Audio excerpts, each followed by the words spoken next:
Hello friends, welcome to education hub. Education hub में आप लोगों का स्वागत है। आइए आज चर्चा करते हैं हम भारतीय संविधान की, जिसमें आज का हमारा टॉपिक रहेगा भारतीय संविधान सभा। तो आइए कुछ प्रश्नों के माध्यम से हम लोग भारतीय संविधान सभा के बारे में जानते हैं। पहला प्रश्न है, संविधान सभा का गठन कब हुआ था? जुलाई 1946, जुलाई 1947, नवंबर 1945, नवंबर 1946। इसका सही आंसर है ऑप्शन ए, जुलाई 1946।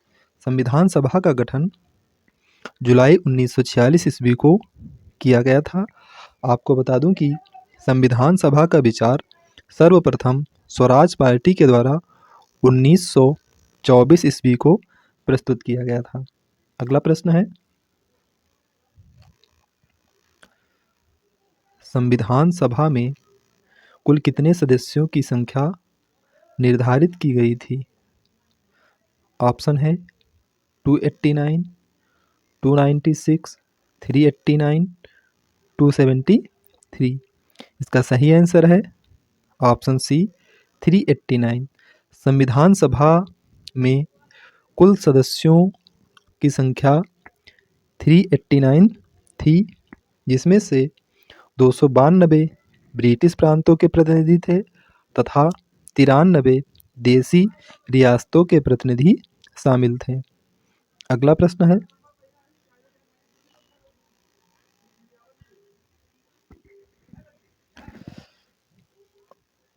संविधान सभा की पहली बैठक कब हुई थी?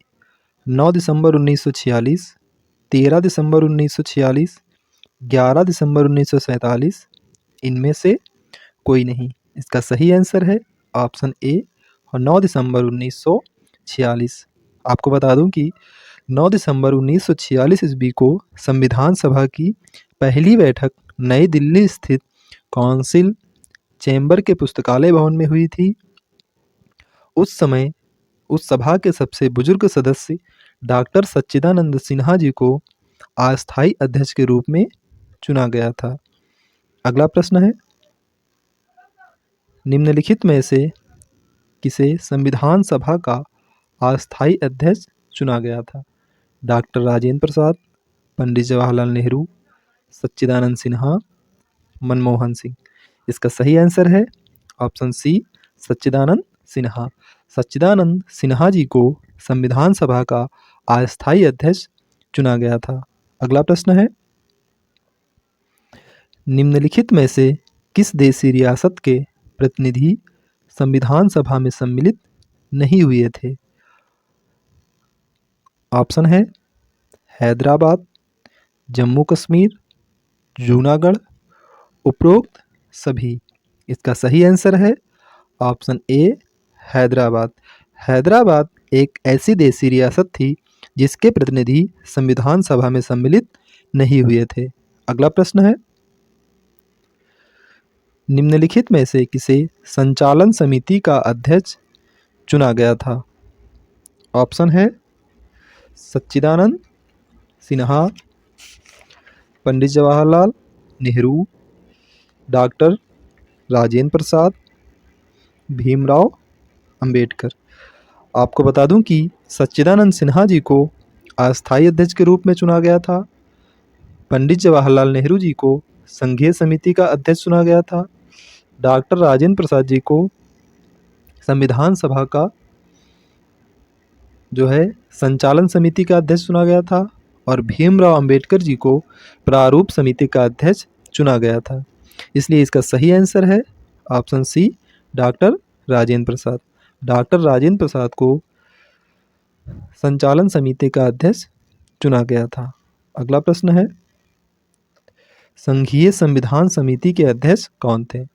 पंडित जवाहरलाल नेहरू, जेवी कृपलानी, भीमराव अंबेडकर, राजेंद्र प्रसाद।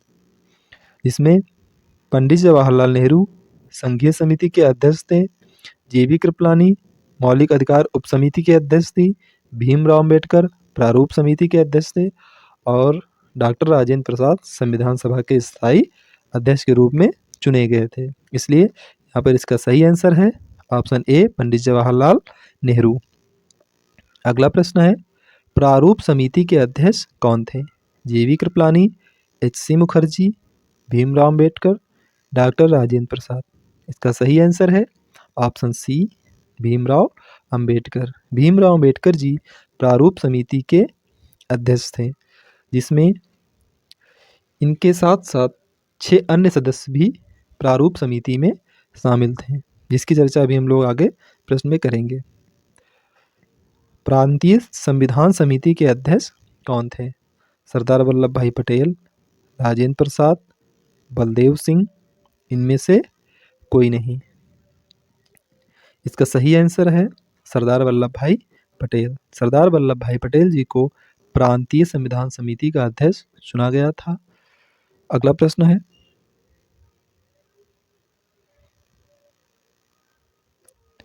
मौलिक अधिकार एवं अल्पसंख्यक संबंधी परामर्श समिति के अध्यक्ष कौन थे? राजेंद्र प्रसाद, वल्लभ भाई पटेल, दोनों, इनमें से कोई नहीं। इसका सही आंसर है ऑप्शन बी, सरदार वल्लभ भाई पटेल। सरदार वल्लभ भाई पटेल जी को मौलिक अधिकार एवं अल्पसंख्यक संबंधी परामर्श समिति का अध्यक्ष चुना गया था। अगला प्रश्न है, संविधान सभा में महिला सदस्यों की संख्या कितनी थी? ऑप्शन है 15, 18, 35, 75। इसका सही आंसर है ऑप्शन ए, 15, जिसमें से कुछ प्रमुख महिलाएं थीं जिनका नाम है अम्मू स्वामीनाथन, बेगम एजाज रसूल, हंसा मेहता, कमला चौधरी, सरोजनी नायडू, राजकुमारी अमृता कौर, सुचेता कृपलानी, विजया लक्ष्मी पंडित आदि प्रमुख महिलाएं भारतीय संविधान सभा में शामिल थीं, जिसमें से एकमात्र मुस्लिम महिला थीं जिनका नाम था बेगम एजाज रसूल। अगला प्रश्न है, निम्नलिखित में से किसे संविधान सभा का स्थायी अध्यक्ष चुना गया था? पंडित जवाहरलाल नेहरू, डॉक्टर राजेंद्र प्रसाद, सच्चिदानंद सिन्हा, इनमें से कोई नहीं। आपको बता दूं कि पंडित जवाहरलाल नेहरू जी को संघीय समिति का अध्यक्ष चुना गया था, डॉक्टर राजेंद्र प्रसाद जी को संविधान सभा का स्थायी अध्यक्ष चुना गया था और सच्चिदानंद सिन्हा जी को संविधान सभा का अस्थायी अध्यक्ष चुना गया था। इसलिए इसका सही आंसर है option B, doctor Rajendra Prasad. अगला प्रश्न है, पंडित जवाहरलाल नेहरू ने उद्देश्य प्रस्ताव पेश किया था 13 दिसंबर 1946, 11 दिसंबर 1947, 9 दिसंबर 1946, 29 अगस्त 1947। पंडित जवाहरलाल नेहरू ने 13 दिसंबर 1946 ईस्वी को उद्देश्य प्रस्ताव पेश किया था, जिसे 22 जनवरी 1947 ईस्वी को स्वीकृति प्रदान की गई थी, जिसे आज हम लोग उद्देशिका अर्थात प्रस्तावना के रूप में जानते हैं। अगला प्रश्न है, पंडित जवाहरलाल नेहरू द्वारा प्रस्तुत उद्देश्य प्रस्ताव को स्वीकृत किया गया था 22 जनवरी 1946, 22 जनवरी 1947, 22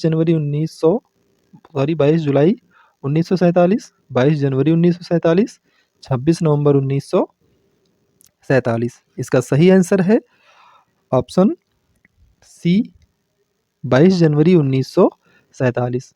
22 जनवरी 1947 ईस्वी को जवाहरलाल नेहरू द्वारा प्रस्तुत उद्देश्य प्रस्ताव को स्वीकृति प्रदान की गई थी।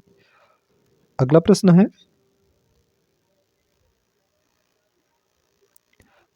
प्रारूप समिति का गठन कब हुआ था? 29 अगस्त 1947, 13 अगस्त 1947, 12 जुलाई 1947।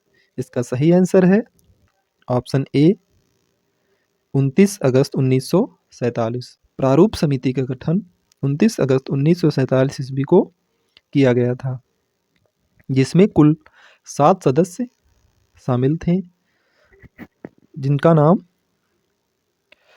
हम कह सकते हैं कि अल्लादी कृष्ण स्वामी अयंगर, कन्हैया लाल, मणिक लाल मुंशी, मोहम्मद सादुल्ला, एन माधवराव, डी.पी. खेतान, टी.टी. कृष्णामाचारी आदि प्रमुख लोग प्रारूप समिति में सम्मिलित थे।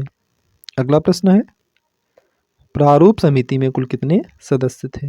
6, 7, 15, 8। इसका सही आंसर है ऑप्शन बी 7। इसमें टोटल 6+1 यानी कि एक अध्यक्ष और 6 अन्य लोग सम्मिलित थे। अगला प्रश्न है, निम्नलिखित में से कौन प्रारूप समिति के सदस्य में शामिल नहीं थे? भीमराव अम्बेडकर, बी.पी. खेतान, मोहम्मद सादुल्लाह, हंसा मेहता। इसमें भीमराव अम्बेडकर, बी.पी. खेतान, मोहम्मद सादुल्लाह ये तीनों ही लोग प्रारूप समिति में सम्मिलित थे, लेकिन हंसा मेहता प्रारूप समिति के सदस्य नहीं थे, इसलिए इसका सही आंसर है ऑप्शन डी। अगला प्रश्न है, संविधान सभा की एकमात्र मुस्लिम महिला कौन थी?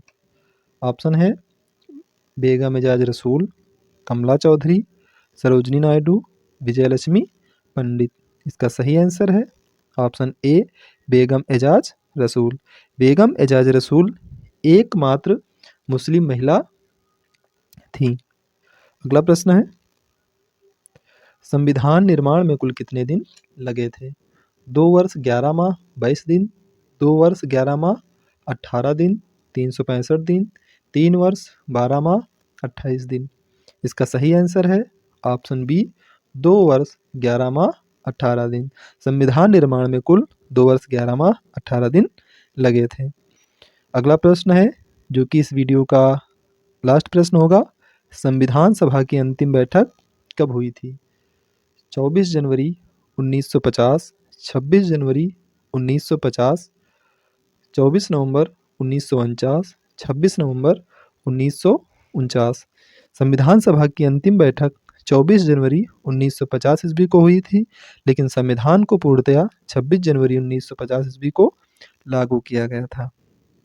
आज के लिए इतना ही, मिलेंगे नेक्स्ट क्लास में, तब तक के लिए जय हिंद।